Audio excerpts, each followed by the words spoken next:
C'est fait. Donc, bonsoir à vous ce soir pour cette 10e session sur la question de la Bible, la science et les origines. Puis ce soir, on commence la leçon 6. Donc, on avance dans notre série d'études, puis on va parler sur l'origine de l'homme, ou les origines de l'homme, de l'être humain, basé sur le témoignage du registre des fossiles, ou le témoignage de ce qu'on appelle le livre de la vie, selon les évolutionnistes que nous trouvons dans les couches terrestres. Donc, on va regarder ce qu'on peut apprendre du livre de vie concernant l'œuvre de Dieu en particulier, et aussi les théories concernant les origines de l'homme. Mais juste avant, nous allons prier ensemble. Père Céleste, encore une fois, notre objectif ce soir, c'était de te rendre toute la gloire, Père, de te remercier, d'exalter ton nom, Père, de reconnaître ton œuvre, et Seigneur, de vraiment t'être agréable. Puisses-tu bénir, puisses-tu guider, et Seigneur, qu'en toute chose, Père, nous puissions bien comprendre les enjeux de ces questions, et que nous puissions être affermis dans cette doctrine-là des commencements.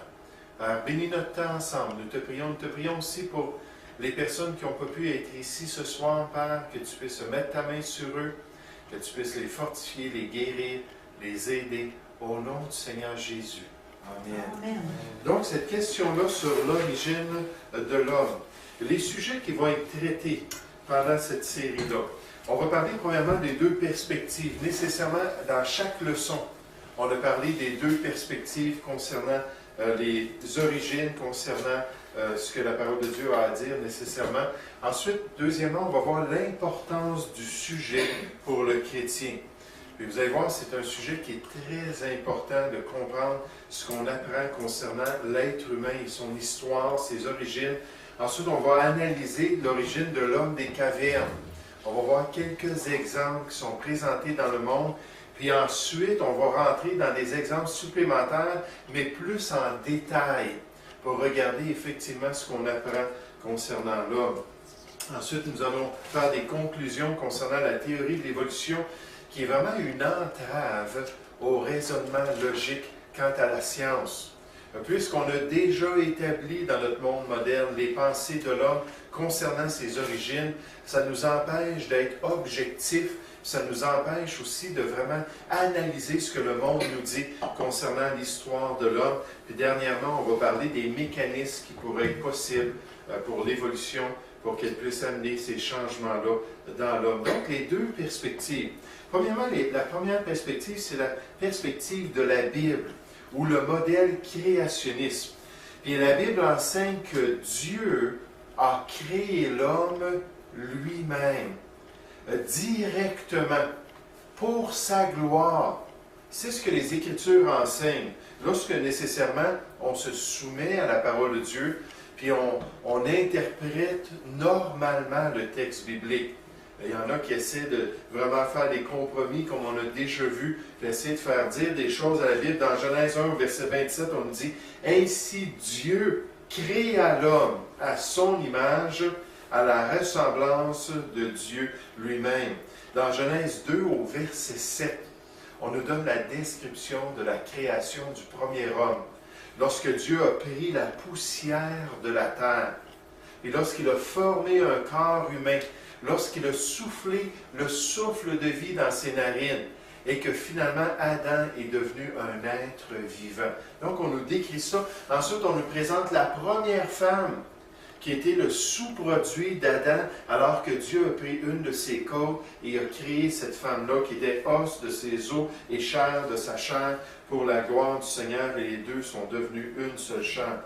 Maintenant, on peut se poser la question, quand est-ce que l'homme a été créé d'après la parole de Dieu? Dans vos notes, au point numéro 3, l'homme a été créé d'après Matthieu 19, au verset 4, il a été créé au commencement. Ça, c'est important de comprendre que la Bible enseigne cela. Dès le commencement du temps, dès le commencement de la matière, dès le commencement de toute chose de l'univers, Dieu a créé l'homme et la femme. Il ne les a pas créés des milliards d'années plus tard, comme les créationnistes progressifs veulent nous faire croire.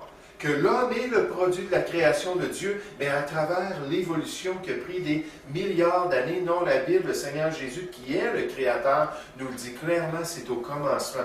Genèse 1.1 nous dit qu'au commencement, Dieu a créé les cieux et la terre. Jean 1.1, on nous dit qu'au commencement, la parole a créé toutes choses. Dans Romains chapitre 1 au verset 20, ça ne paraît pas dans vos notes, la Bible nous dit que les œuvres de la création de Dieu rendent témoignage à l'homme du fait qu'il est le Créateur. Puis qu'on peut voir ces œuvres-là comme à l'œil nu depuis la création du monde. Donc l'être humain est là depuis la création de la planète Terre, depuis la création de toutes choses. Il est témoin de cela. C'est ce qu'on nous dit dans Romains 1.20, dans Hébreux 9 au verset 26. On nous dit que le Seigneur Jésus a souffert une seule fois pour toutes, pour nos péchés. Mais s'il avait été un agneau comme les animaux dans l'Ancienne Alliance, il aurait dû être offert à chaque année pour les péchés de l'homme, et cela depuis la création du monde. Pourquoi? Parce que depuis le commencement, l'être humain est sur la terre, puis de transgresser les commandements de Dieu. Alors Jésus-Christ aurait dû être offert comme cela si son sacrifice n'était pas parfait et éternel, comme la parole de Dieu nous dit. Donc le modèle créationniste est bien clair concernant le témoignage des Écritures. C'est Dieu qui a créé l'homme et il l'a fait au commencement de son œuvre créatrice. Maintenant, le modèle évolutif. Je n'ai pas ma manette ce soir, j'ai oublié de la prendre, donc ça me mélange un petit peu. Le modèle évolutif nous dit que l'évolution commence avec l'idée que l'homme a évolué, ça va, merci, qu'il a évolué d'un ancêtre similaire ou d'un ancêtre commun au singe. Donc, qui est votre ancêtre d'après la théorie de l'évolution? Est-ce que c'est un orang-outan? Est-ce que c'est une forme de babouin? Est-ce que c'est un chimpanzé? Mais Dieu nous dit, pas Dieu, pardon, l'évolution nous dit, je vais me régler là. L'évolution nous dit que finalement, l'homme n'est qu'un animal. En fait, il est le grand primate de la race des hominiers. Les hominiers, c'est tous les primates qui sont les descendants de l'homme. Et donc, il est le grand primate. Il est ce primate-là le plus évolué de tous les primates qui ont existé sur la planète Terre. Maintenant, dans les notes, j'ai marqué des implications pour cela. On va voir comment c'est important dans un instant, mais juste comme implication. Si l'évolution est vraie, alors l'être humain n'est pas vraiment spécial. L'être humain n'est pas le couronnement de l'œuvre de Dieu. Il n'a pas été fait à l'image de Dieu, avec une conscience personnelle, avec une intelligence, avec un esprit comme Dieu. En fait, il est seulement un animal. Deuxièmement, vous n'êtes pas obligé de prendre ça en note, mais c'est des pensées qui me sont venues. Si, comme implication, l'évolution est vraie, alors la vie de l'homme n'a pas plus de valeur que celle des animaux. Vous savez, en Californie, il y a certains aigles qui sont protégés par la loi parce qu'ils sont des espèces en voie d'extinction. Puis ces aigles-là, si on tue leurs œufs puis on est attrapé à le faire, on va avoir une amende de 10 000 $ et probablement qu'on va faire de la prison. Mais pourtant, la Californie, c'est un des États où il y a le plus d'avortements dans tous les États-Unis. Puis donc, dans la valeur de la vie humaine, elle n'a pas une très grande valeur aux yeux de l'homme, bien souvent. Mais dans Genèse 9, 6, Dieu nous dit que la peine capitale avait été instituée pour punir celui qui versait le sang de l'homme, et son sang devait être versé. Pourquoi? Parce qu'il avait versé le sang de l'homme qui était fait à l'image de Dieu. Puis Dieu nous dit que l'être humain est précieux à cause de qui il est. Il est précieux à cause de comment Dieu l'a fait. Comme implication, si l'évolution est vraie, alors l'être humain ne possède pas d'espérance plus que de mourir et de disparaître à jamais. On appelle ça la terreur de la mort dans les milieux d'apologétique. Lorsqu'il parle de cette question-là, de réaliser qu'un jour, si c'est vrai que l'évolution s'est produite et qu'on n'a pas été fait à l'image de Dieu, mais on va juste retourner à la terre et ça va être terminé. Il n'y aura plus d'espérance pour l'être humain. Alors que la parole de Dieu nous dit bien au contraire, que l'être humain a une âme. Puis il nous dit que servirait-il un homme de gagner tout le monde s'il perdait son âme? Que donnerait un homme en échange de son âme? Parce que l'être humain est spécial, étant donné qu'il a été fait à l'image de Dieu. Maintenant, la question des origines de l'homme. De tous les sujets qu'on peut traiter dans ce débat-là sur l'évolution et la création, probablement le sujet le plus pratique et le plus important, c'est le sujet de d'où nous venons personnellement. Quelle est notre réelle identité en tant qu'être humain? Quelle est notre valeur personnelle? Quel genre de compréhension devrions-nous avoir de nous-mêmes? Puis en fait, ce sujet-là peut soit valider ou réfuter la foi chrétienne.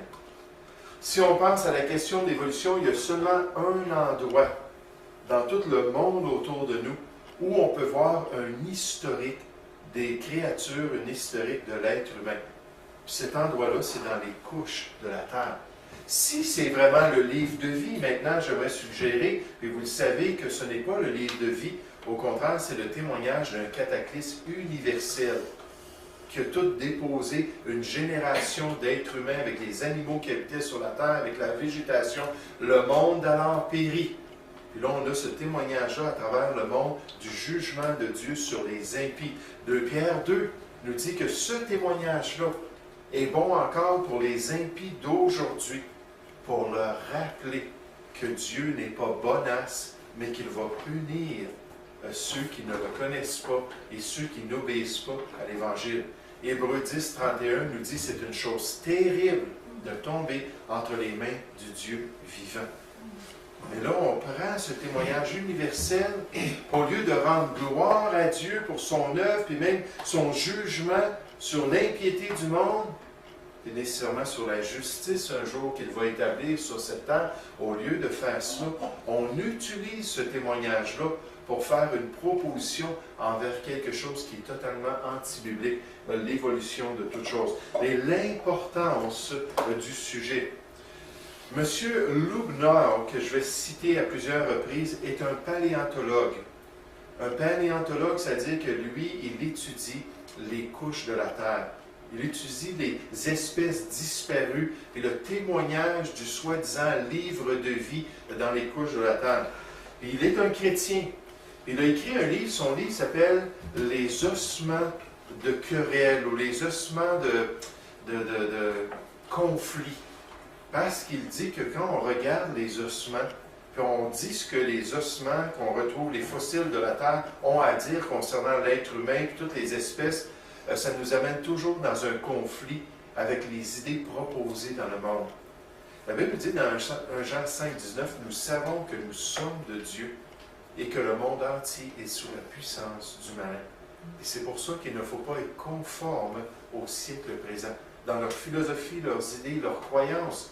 Il dit, dès qu'on commence à examiner ces choses-là, on tire des conclusions, il y a de l'opposition, puis il y a des problèmes, parce que les gens ne veulent pas voir le témoignage qu'on retrouve dans les couches de la Terre, les strates de la Terre. Le domaine de la paléontologie a été, et il continuera d'être un sujet d'intense controverse.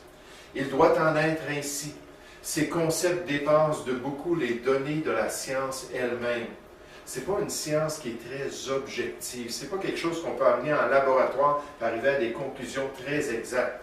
Il touche au cœur même de l'origine de l'homme, de la nature humaine et de son destin. La conclusion qu'on tire concernant l'histoire de l'homme et ses origines vont affecter notre perspective de vie et la manière qu'on va apprécier l'être humain et la manière qu'on va diriger notre vie dans notre relation avec Dieu. Il dit dans un autre passage, « Aucune question n'est plus fondamentale pour nous ou plus controverse. Ainsi, les données pures de la paléontologie seront toujours des ossements de discorde. Et l'importance des fossiles à la page 2, point numéro 3. Vous savez, dans cette série-là, on ne regardera pas la question, par exemple, des vertébrés aquatiques qui sont devenus des mammifères plus tard. Puis le procédé, comment est-ce qu'ils ont été changés. On ne regardera pas la question des dinosaures qui sont supposément devenus les oiseaux, qui ont évolué, qui sont devenus des oiseaux. On ne regardera pas le changement des espèces d'après les fossiles, parce qu'on n'a tout simplement pas le temps de toucher à toutes ces questions-là. C'est pas qu'il n'y a pas des bonnes raisons de croire qu'effectivement, ce qu'on apprend concernant l'histoire de l'homme, c'est aussi exact concernant l'histoire des animaux. C'est-à-dire que les animaux ont été créés par Dieu lui-même, qu'il n'y en a pas de témoignage d'évolution. On voit les fossiles apparaître pleinement formés dans les couches et ensuite disparaître des couches exactement de la même manière, avec quelques variances dans les espèces. On ne voit jamais des chaînons manquants et des transformations de demi-poisson, puis d'un demi-amphibie, puis une transformation claire, malgré qu'on devrait voir cela dans les couches. Si l'évolution est vraie, et si les couches ont été déposées à travers des millions et des centaines de millions d'années, puis que les espèces ont disparu, puis ils ont laissé la trace de leur histoire dans les couches de la Terre. Vous savez, je veux juste vous mentionner que en même temps qu'on fait cette partie-là sur l'origine de l'homme, je vous suggère, ceux qui veulent entendre un spécialiste sur la question, d'écouter ce DVD-là. Malheureusement, la seule faiblesse que je trouve, c'est que la personne parle en anglais, parce que c'est un anglophone, c'est un Européen, puis ensuite quelqu'un dit ce qu'il a mentionné. Ça, je trouvais ça, il me semble qu'avec la technologie, on aurait peut-être pu faire quelque chose d'un peu mieux que cela. Mais c'est très intéressant de voir l'origine de l'homme, puis de venir rajouter de l'information qu'on voit concernant les fossiles. Donc, on ne se cassera pas la tête à regarder toute la question. Mais c'est évident que dans les couches de la Terre, on a un grand témoignage au fait qu'il n'y en a pas eu d'évolution. Puis qu'en fait, ces strates de géologie-là ne nous disent pas du tout que l'évolution est vraie, comme on nous dit dans le monde. Puis il y a beaucoup de spécialistes qui disent que l'argument le plus important pour justifier la théorie de l'évolution, c'est ces espèces-là qui sont disparues et qu'on retrouve dans la Terre. Puis à cause de ça, plus qu'on va profond dans la Terre, plus que des espèces qui sont totalement différentes de ce qu'on voit en ce moment, puis on voit, d'après eux, cet arbre phylogénique, l'arbre de l'évolution tout à travers les couches. Ce n'est pas vrai du tout, mais c'est comme ça que c'est présenté. La plus grande preuve pour l'évolution, c'est les fossiles, d'après plusieurs spécialistes. Charles Darwin était bien conscient de cela. Lorsque lui a écrit l'origine des espèces, il a commencé à décrire le processus de l'évolution.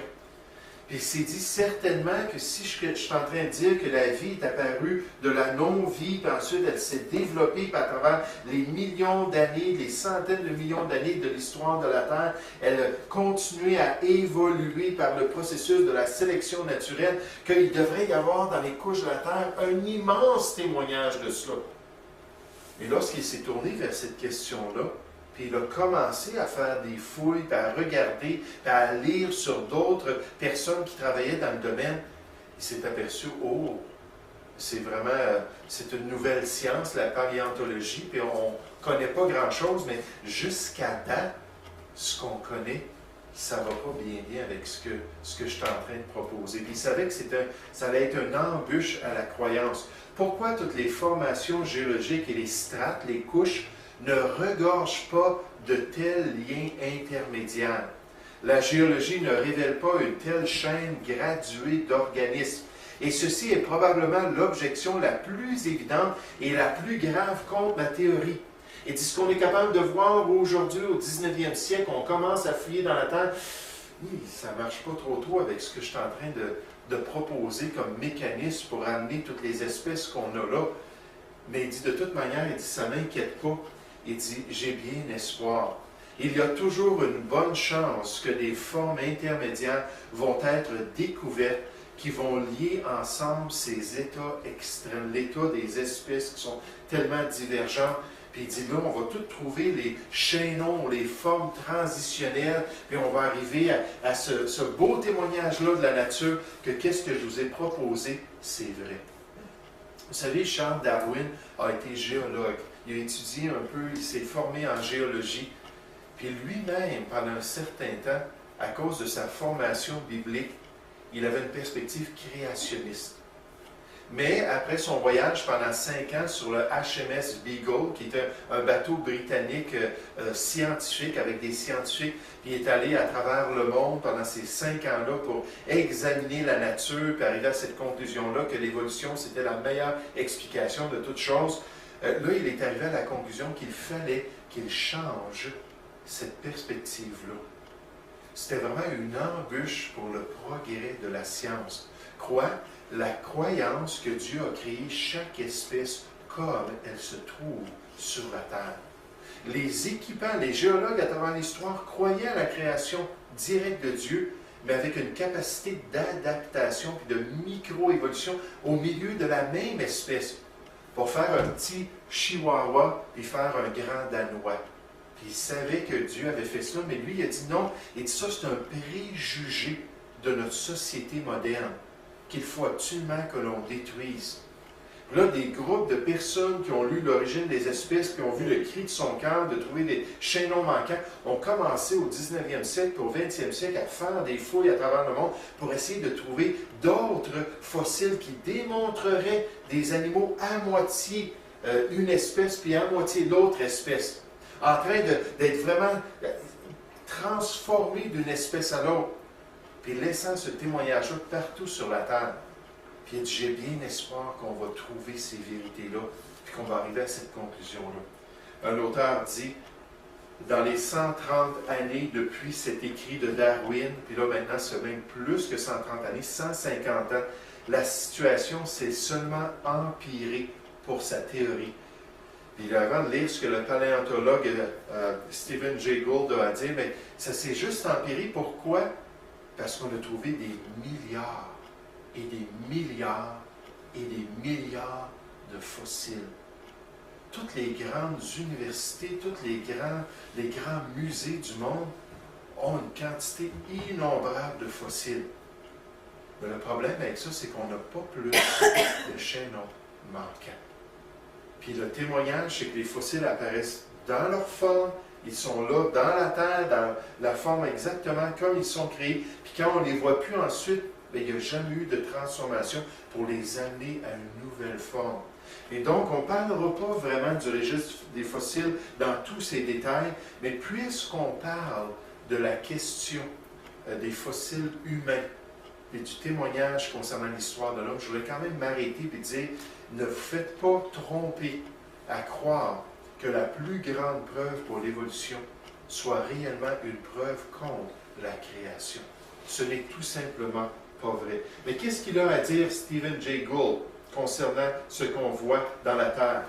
Il dit l'extrême rareté des formes transitionnelles. Ah, donc il y a des formes transitionnelles. Ces formes qui sont présentées comme des formes transitionnelles ne le sont même pas. On va donner des exemples un petit peu plus loin. Mais l'extrême rareté des formes transitionnelles, il était honnête.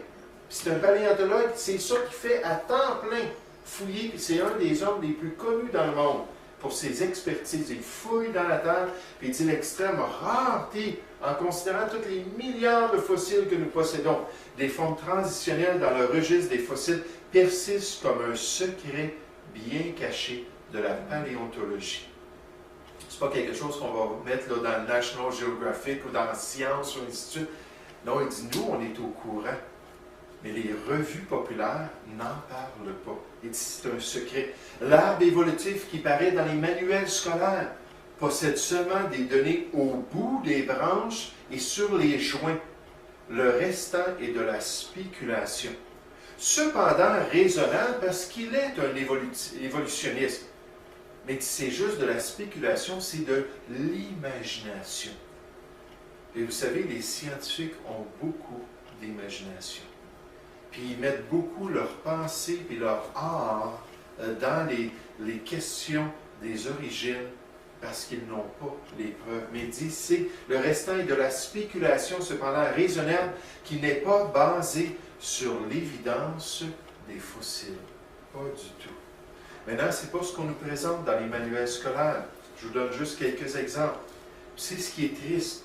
Il y a un auteur qui écrit, qui parle, qui fait des conférences et qui essaie toujours de ramener les gens à la réalisation que c'est pas parce que ça se trouve dans un manuel scolaire, c'est pas parce que ça se trouve dans une revue populaire, c'est pas parce que c'est dans les médias que c'est nécessairement vrai. Vous savez, en tant que chrétien, on devrait être assez critique. Dès qu'on voit quelque chose qui contredit la Bible, on devrait dire, attends un petit peu, là. J'accepte pas cela, là, je vais faire mes recherches pour voir si c'est vrai.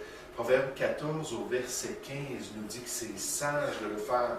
On nous dit, l'homme simple croit tout ce qu'on lui dit.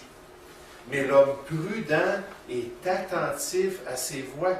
On nous dit dans Proverbe 13 que l'homme prudent agit avec connaissance. Donc, il va être critique, il va s'informer, il va lire des choses, il va poser des questions pour arriver à la conclusion. Est-ce que c'est prouvé, par exemple, qu'il y a des extraterrestres? J'ai entendu ça aux nouvelles, là. Est-ce que c'est prouvé là, que tel et tel fossile a tant de millions d'années? Est-ce que c'est prouvé telle et telle chose pour arriver, lorsque c'est contraire à la parole de Dieu, à des conclusions qui vont être valables aux yeux de Dieu? Examinez toutes choses. Retenez ce qui est bien et abstenez-vous de toute espèce de mal. Et donc, c'est 1 Thessaloniciens, chapitre 5, verset 21. Donc, ça nous donne une responsabilité 21 et 22. Oui, Chani. Au sujet des fossiles, je sais que les évolutionnistes vont souvent prendre pour appuyer leur théorie qu'on commence avec des fossiles plus simples en frais d'organisme, on va de plus en plus compliqué au fur et à mesure qu'on avance dans les strates, sauf que ça vient juste prouver les lois de la sédimentation. Oui. Parce qu'il y a des lois de sédimentation, puis si on mélangeait des trucs de densité différente, de grosseur différente, c'est ça. Puis c'est certain qu'on a déjà vu les couches précambriennes qui avaient à peu près rien dedans. On appelle les protozoïques, les couches protozoïques qui étaient vraiment vides. Il y avait juste quelques organismes multicellulaires. Puis tout à coup, on arrive dans l'ère cambrienne, qui est les couches paléozoïques. Et là, il y a une explosion, on appelle ça le Big Bang biologique. Une explosion de formes toutes développées. Donc, ce n'est pas progressif comme l'évolution nous dit. Puis même lorsqu'on considère cela, il y a tout un renversement géologique, une inversion géologique qu'on voit à travers le monde. C'est-à-dire quand on fait la structure, on regarde l'arbre évolutif, on trouve des spécimens qui sont bien plus profonds que leurs ancêtres. Puis ça ne fonctionne pas. Mais on nous présente tout ça, les beaux schémas, regardez comme c'est clair, de témoignages. Puis dans le fond, c'est de l'imagination. Parce qu'on regarde, par exemple, le cheval, puis on regarde les soi-disant ancêtres des chevaux avec leurs caractéristiques, puis leurs sabots, puis le nombre de côtes, et ainsi de suite. Puis là, on voit ça, puis on dit, hey, regarde ça, ça a grandi comme ça jusqu'au cheval moderne. C'est pas du tout ça qu'on trouve dans les strates de la Terre. C'est totalement mélangé, puis ça ne se fait pas progressivement. Mais effectivement, on nous présente une perspective. Pourquoi la Bible nous dit, à cause des ruses de l'homme et ses moyens de séduction. Puis ils veulent accomplir l'œuvre de leur Père, qui a été menteur dès le commencement, qui est le Père du mensonge, et qui trompe l'homme. Puis si on accepte juste le verdict de l'homme sans avoir un esprit critique, on va juste suivre le courant de ce monde. On va se faire séduire. Puis c'est pour ça que je fais des séries comme ça, pour nous dire, écoutez, il y a des choses qui sont vraiment importantes, puis qu'on ne devrait pas prendre dans notre raisonnement chrétien à la légère. Puis je veux juste vous montrer que c'est pas ça que les faits nous disent autour de nous. Mais regardez un exemple de manuel scolaire. Il dit, regardez attentivement votre main. Ça dit ça aux enfants. Vous avez 5 doigts flexibles. Les animaux avec 5 doigts flexibles sont nommés des primates. Les chimpanzés, les singes et les humains sont des exemples de primates. Puis là, on enseigne ça. On a tout évolué de l'ancêtre commun. On est aussi des animaux. Les primates évoluèrent probablement de petits mammifères mangeurs d'insectes il y a 60 millions d'années. Puis tout à travers les programmes scolaires, du primaire au secondaire, aux études universitaires, bien collégiales, universitaires, on répète la même chose. Puis si on répète quelque chose assez longtemps, assez souvent, on le dit à assez de personnes, ça va devenir un consensus social. C'est exactement ça qu'on présente, qu'effectivement, on a toutes les preuves que c'est lié ensemble, on a toutes les preuves qu'on vient des mêmes organismes, puis qu'on a évolué. Un autre manuel encore plus direct. Bien que tous les recherchistes sont d'accord sur certains faits, nous savons par exemple que les humains évoluèrent d'ancêtres que nous partageons avec les autres primates vivants, tels que les chimpanzés et les singes. Puis là, lui, il n'est pas d'accord.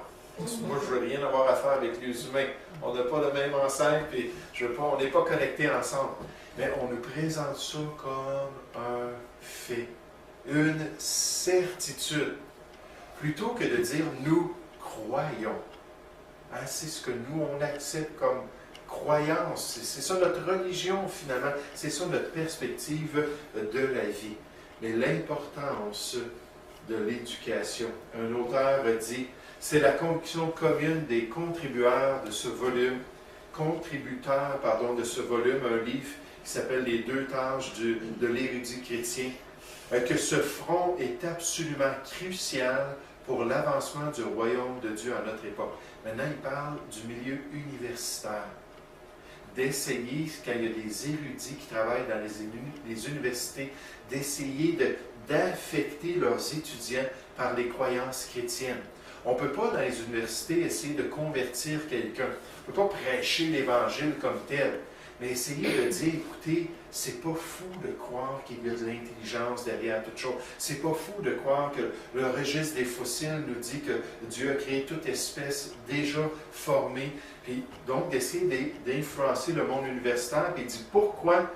Simplement parce que l'institution qui influence le plus la culture occidentale est l'université.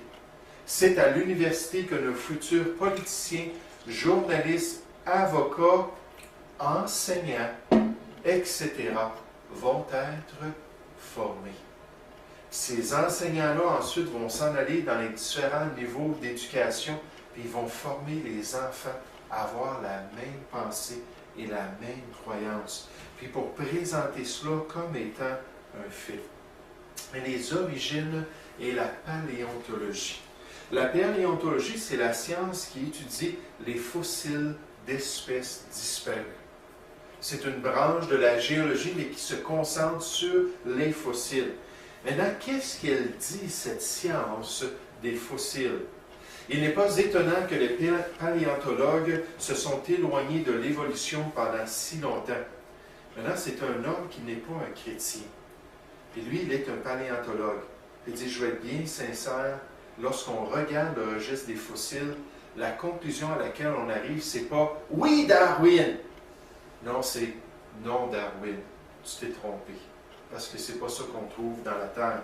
Et dit, l'évolution ne semble jamais se produire dans ce qu'on voit dans les fossiles. Pourtant, c'est ainsi que le registre des fossiles s'est révélé à plusieurs paléontologues désespérés qui cherchaient à apprendre quelque chose concernant l'évolution.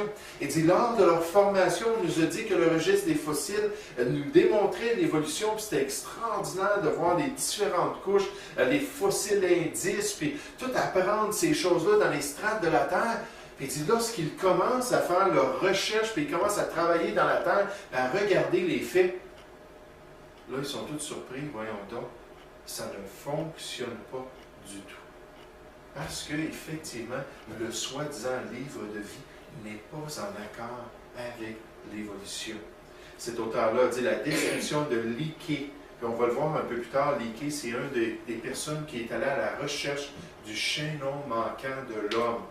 Puis donc la description que Leakey donne à la paléontologie comme un art plutôt qu'une science est une manière gracieuse de dire que cette branche de la science est la scène de beaucoup de préjudices, de subjectivité et d'émotions dans l'interprétation des fossiles humains et dans la construction des arbres phylogénétiques.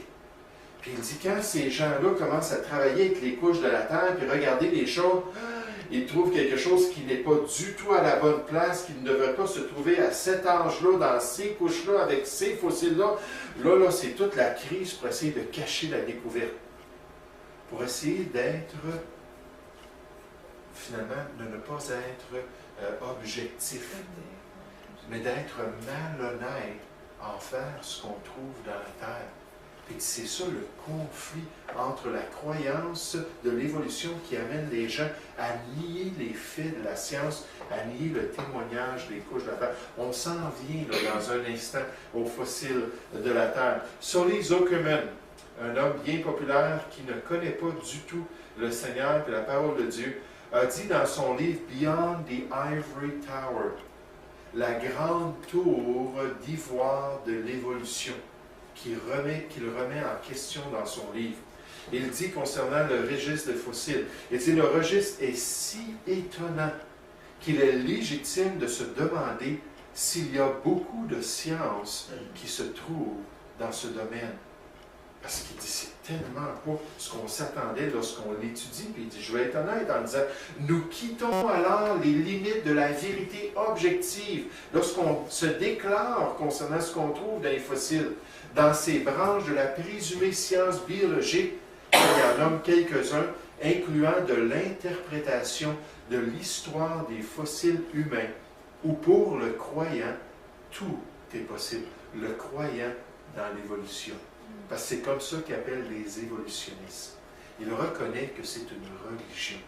Ces gens-là veulent pousser leur religion, veulent faire du prosélytage, veulent convaincre les personnes pour qu'on se détourne de la vérité et qu'on accepte finalement leur croyance. Quelques autres citations. Les preuves pour l'évolution ne peuvent tout simplement pas venir du registre des fossiles. Encore une personne qui n'est pas un créationniste, puis il l'avoue, il dit, si c'est ça la base, si c'est ça la croyance principale pour pouvoir vraiment appuyer l'évolution, il dit, il faut trouver quelque chose d'autre parce que ça ne fonctionne pas. Vous savez, un jour, le docteur Kent Hovind est allé, puis il a parlé en cours concernant une situation, je crois que c'était au Texas, alors qu'un juge devait traiter une question concernant les manuels scolaires qui allaient être permis dans le système public. Là, il y avait une question concernant le dessin intelligent, puis l'évolution, puis est-ce qu'on allait permettre au dessin intelligent d'être enseigné comme l'évolution est enseignée, une autre alternative à la perspective de la vie, puis à la perspective de la science. Puis ils ont demandé au docteur Kent Hovind de venir parler sur la question parce que c'est un spécialiste, il a un doctorat en éducation scientifique, donc pour enseigner la science. Puis ils ont demandé de venir parler là-dessus. Puis il est allé parler, puis là il a commencé à nommer toutes sortes de choses qui se trouvaient dans les manuels qui avaient été acceptés dans les années précédentes dans le système public. Puis là, les manuels qui étaient proposés. Puis à chaque fois qu'il trouvait quelque chose qui était une erreur, il y avait de la documentation pour le trouver, puis il donnait la documentation au juge. Ça, c'est faux, c'est pas vrai, c'est toujours enseigné. C'est pas des bons manuels, ils ont des mensonges. Puis d'après les lois du Texas, il fallait que les manuels scolaires soient à date et exacts. Puis là, il démontrait que ce n'était pas le cas. Fait qu'il continuait à donner toutes sortes d'informations. Il y a une des avocates pour la position que c'est seulement l'évolution qui devrait être enseignée, qui s'est levée debout, puis elle dit « Objection, votre honneur ». J'imagine qu'elle a dit cela comme ça. Elle dit « Ce qu'il est en train de dire, il est en train d'attaquer tous les fondements de la théorie de l'évolution. Toutes les faussetés qui avaient été déjà décrites comme étant réfutées à travers l'histoire pour démontrer que c'était faux, comme on va voir les chaînons manquants des humains, c'était des fraudes. Puis ça se trouve encore dans les manuels scolaires. Elle dit, tout ce que vous dites là, si on enlève ça, il n'y aura plus d'appui pour l'évolution. Il a dit, madame, c'est peut-être le temps pour vous de changer de théorie. Parce qu'il n'y en a pas d'appui pour l'évolution. C'est un mensonge. Puis c'est à ce point-là, ça ne peut pas venir du registre des fossiles.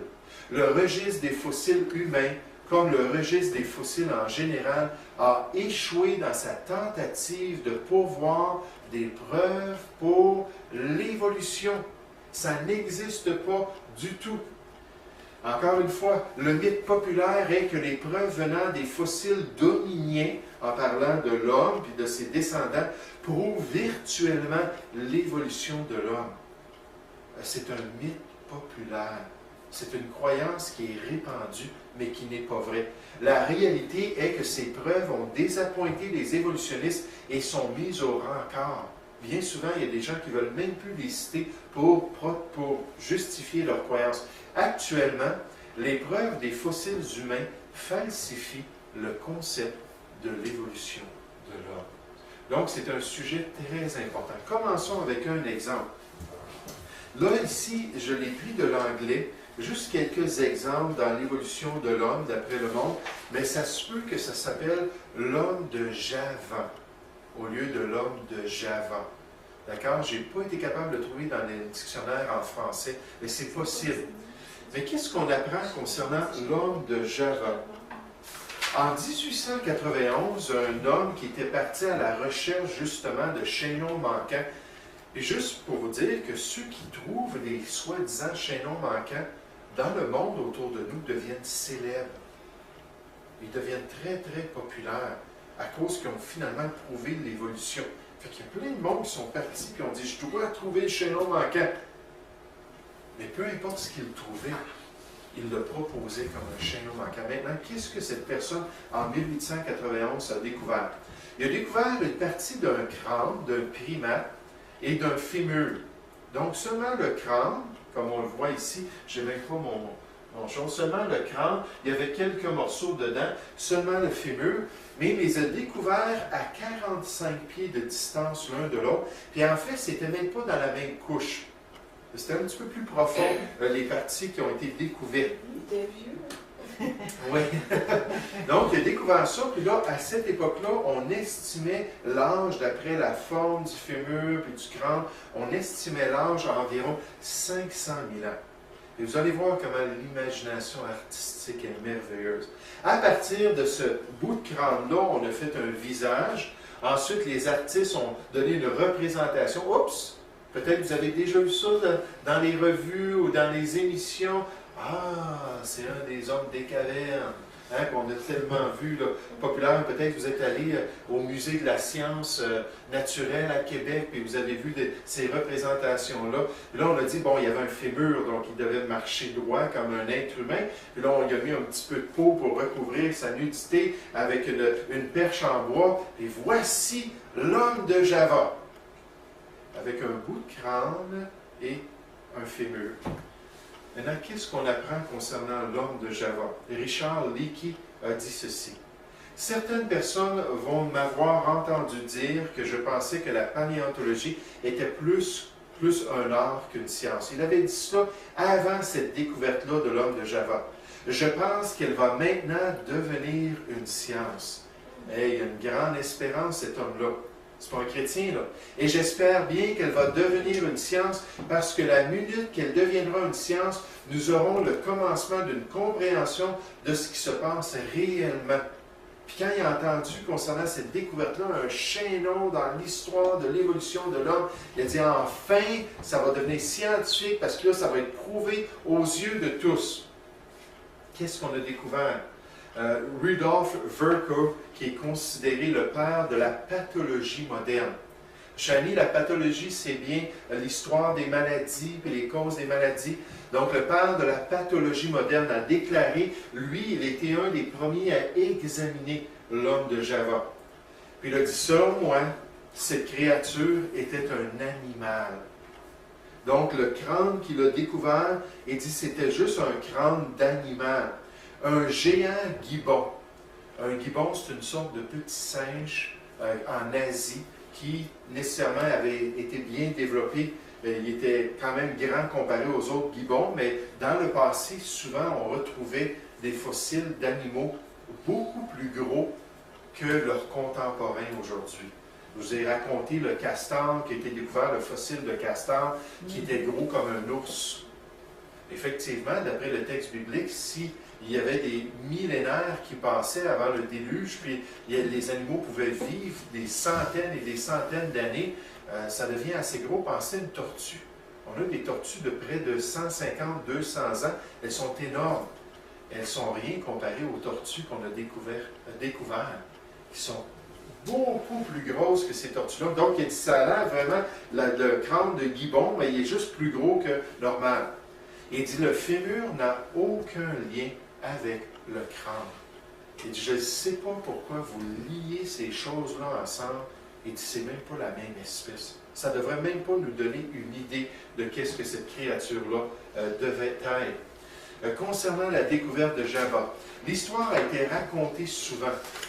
Avant la fin du siècle, un anatomiste hollandais, Eugène Dubois, M. Dubois a été impliqué dans quelques découvertes, parti pour l'Indonésie dans sa recherche du chaînon manquant. C'était ça son objectif, entre les hommes et les humains. En 1891, sur les rives de la rivière Java, il découvrit le dessus d'un crâne qui semblait avoir une combinaison de caractéristiques humaines et de singes. Parce que le crâne semblait plus gros qu'un crâne de gibbon, mais nécessairement, il y en avait des très gros qui ont découvert des crânes de gibbon. Mais ça semblait plus gros, donc ça veut dire que le gibbon, ben, il devenait un homme. Là, je l'ai vu, j'ai dit, hey, c'est un chaînon manquant entre les deux. Une année plus tard, à environ 50 pieds de là, il découvrit un fémur d'une apparence bien humaine, qu'il assuma appartenir au même spécimen que le crâne. Dubois nomma sa forme transitionnelle que les évolutionnistes datent maintenant à environ 500 000 ans, le Pithecanthropus erectus. Donc, c'était ça un peu la découverte. Qu'est-ce qu'on a découvert dans ce même, quand ils ont vu cela, qu'il y avait peut-être des chaînons manquants là, ils ont dit on va se concentrer à creuser et à tout fouiller ces couches-là. Qu'est-ce qu'on a découvert? Des fossiles humains. Il y avait plein de fossiles humains dans ces mêmes couches-là, à la même distance que le crâne de ce gibbon-là, qui furent aussi trouvés à Java dans la même couche géologique. Donc, le fémur, c'est juste logique. Mon épouse a ri parce qu'on les appelle les Wadjak. C'était ça le nom qui était donné. Puis c'est une farce entre moi et elle, Wadjak. D'accord, c'est ça. Oui, oui. Puis donc, il y avait tout simplement des fossiles qui étaient totalement humains. Dans les mêmes couches que leurs ancêtres, ce serait étonnant, n'est-ce pas, à 500 000 ans d'intervalle. Ensuite, on dit les autorités de l'époque rejetèrent les affirmations de Dubois. Ça va ensemble. Non, on n'est pas d'accord. Il est parti avec ça, puis il est retourné en Angleterre pour promouvoir son idée. Haeckel, qui était le promoteur de l'évolution et de l'homme de Java, possédait déjà une mauvaise réputation dans sa défense de l'évolution. Lui, il a parti avec cette idée-là, l'homme de Java, puis il a commencé à publier ça dans les journaux, dans les revues, puis à dire on a enfin trouvé le chaînon manquant. Ernst Haeckel, c'était vraiment un grand promoteur de Darwin. Un peu comme je vous ai mentionné Huxley, Thomas Huxley, qu'on appelait le bulldog de Darwin, qui lui essayait de faire rentrer ça tout de suite dans les curriculums scolaires, qui essayait de faire la promotion.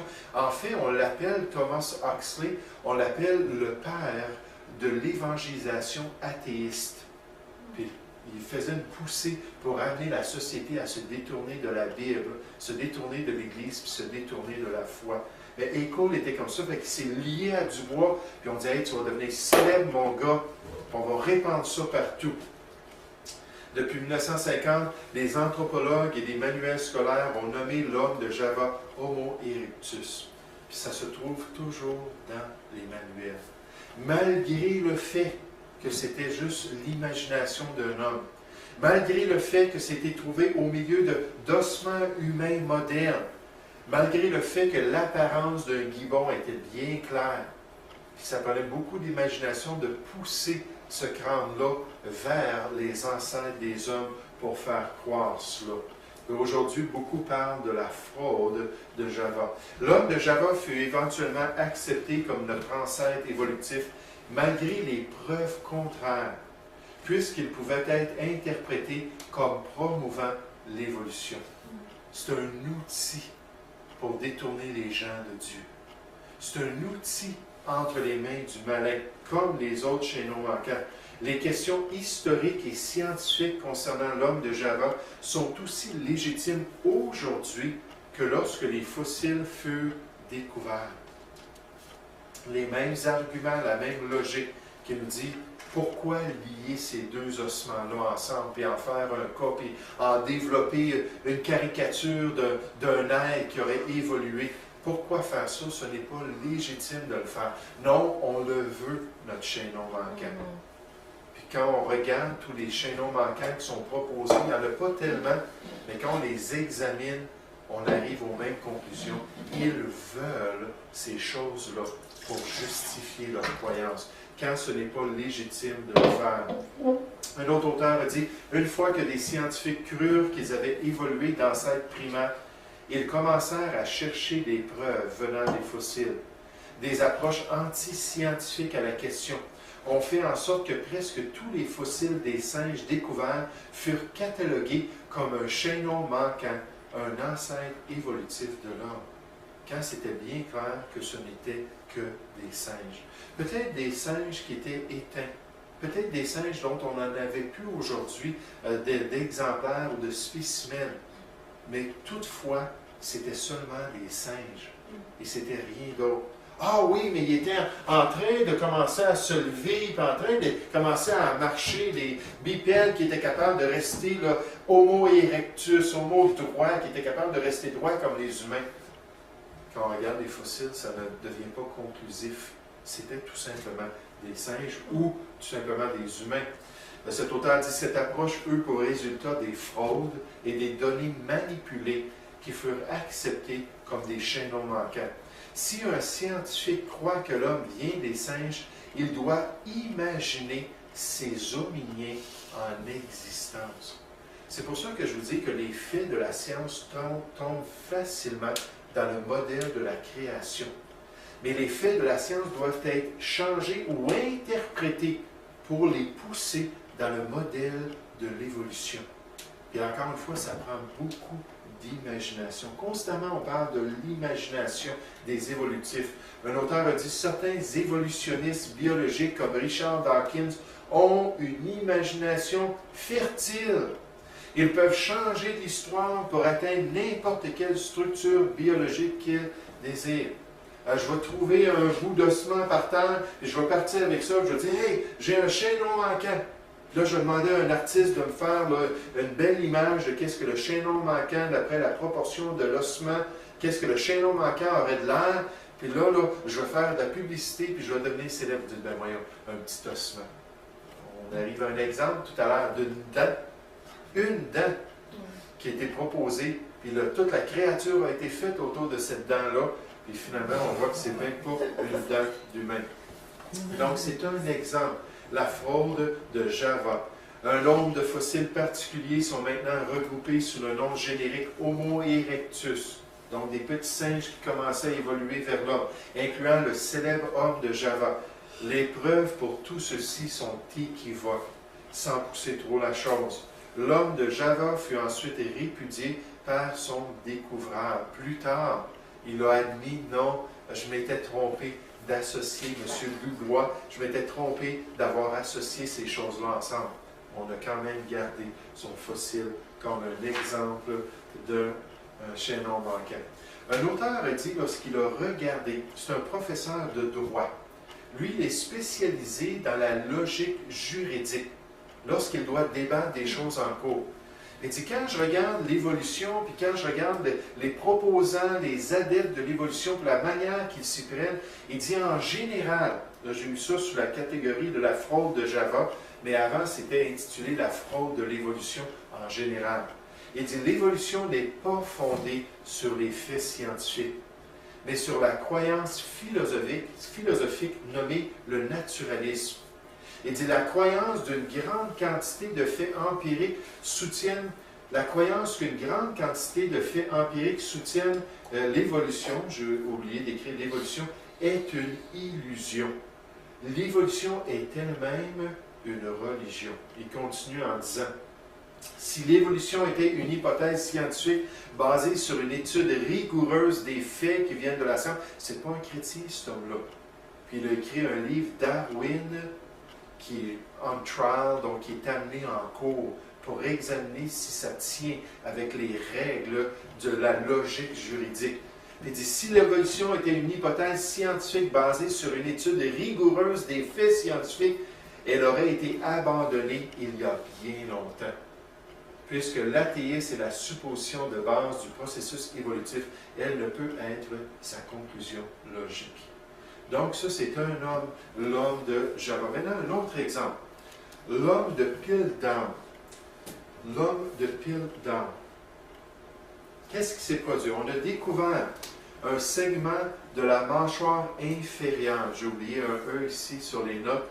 Un segment de mâchoire inférieure et de ce qu'on pensait être un crâne humain. Tous les deux ensemble, on a dit, ah, ça va ensemble, ça nous fait un être humain, d'après encore une fois l'idée, l'imagination des artistes, ça nous fait un être humain qui est bien différent de l'être moderne parce que c'est un de ses ancêtres. C'est ce qu'on a proposé. On l'a découvert en 1808 et 1812 à Piltdown en Angleterre. Mais après avoir regardé un peu plus loin, oui. La photo de la diapositive précédente, oui. C'est ce qui est en noir qu'ils ont trouvé, pas ce qui est en blanc. Ce qui est en noir, exactement. Okay. Un morceau de crâne puis un morceau de mâchoire. C'était pas toute la mâchoire au complet. Je suis allé peut-être un peu vite. Donc, qu'est-ce que finalement, après avoir analysé un petit peu plus la chose, quelle était la conclusion? C'est que la portion du crâne, c'était humain, et la portion de la mâchoire, c'était un animal.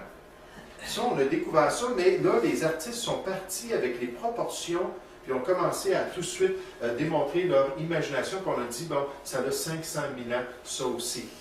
Le New York Times, lorsqu'il a vu cela, a écrit comme titre, « La théorie de Darwin est vraie ».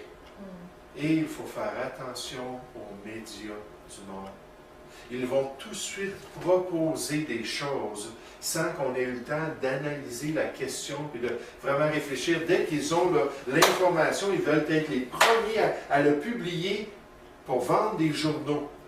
Surtout si c'est en accord avec les philosophies de la compagnie. Vous savez, les médias, ce sont des compagnies.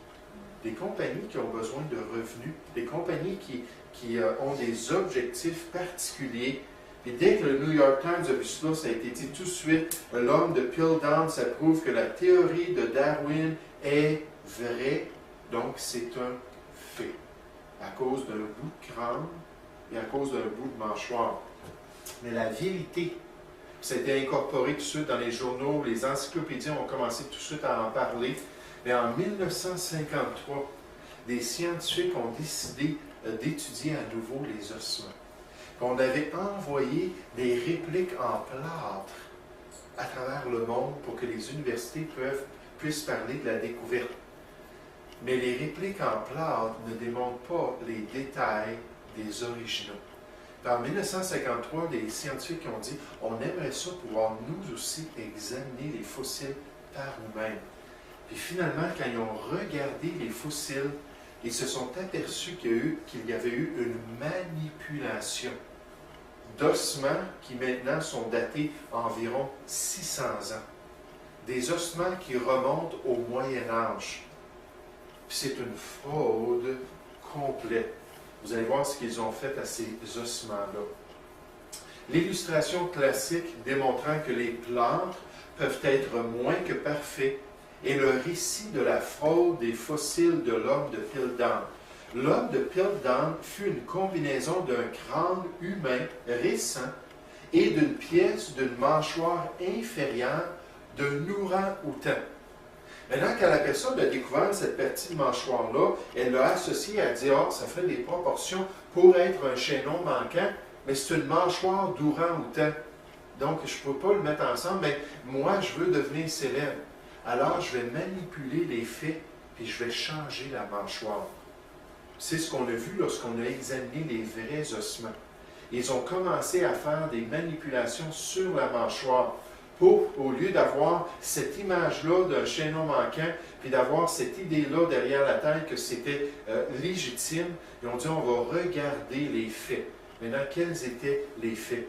Les dents de l'ourang-outan furent limées pour les faire paraître comme celles d'un humain, et pour qu'elles ressemblent à celles de la partie supérieure du crâne. Le restant du crâne qui aurait été imaginaire avec les proportions, mais là, ça aurait pu rentrer ensemble, mais il a fallu qu'il les lime.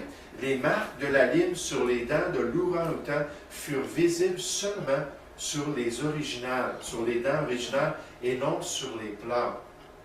Hein? Les scientifiques qui font cela?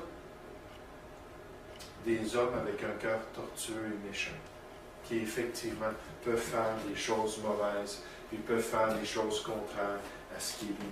Donc, on va s'arrêter avec ça ce soir. Notre temps est terminé. La semaine prochaine, on va voir l'homme de Nebraska. Un autre exemple d'un chaînon manquant qui se trouve encore dans les manuels. Et encore une fois, c'est une fraude. Une dent qui a été découverte. Et lorsqu'on a examiné la dent plus tard, au lieu du plâtre de la dent, on s'est aperçu que c'était une dent de cochon. Mais ça a été présenté comme l'homme de Nebraska. Un fossile d'un chaînon manquant vieux de 1 million d'années. Et là, l'homme est devenu célèbre qui l'a découvert. C'était une dent de cochon. Et là, on va regarder des fossiles qui sont plus complets. Au lieu de juste avoir des morceaux, là, il y a vraiment une bonne partie du squelette. On va analyser si ces fossiles-là sont réellement des chaînons manquants, comme c'est proposé dans le monde. Et finalement, pour s'apercevoir que ce n'est pas du tout le cas. On va s'arrêter avec ça ce soir.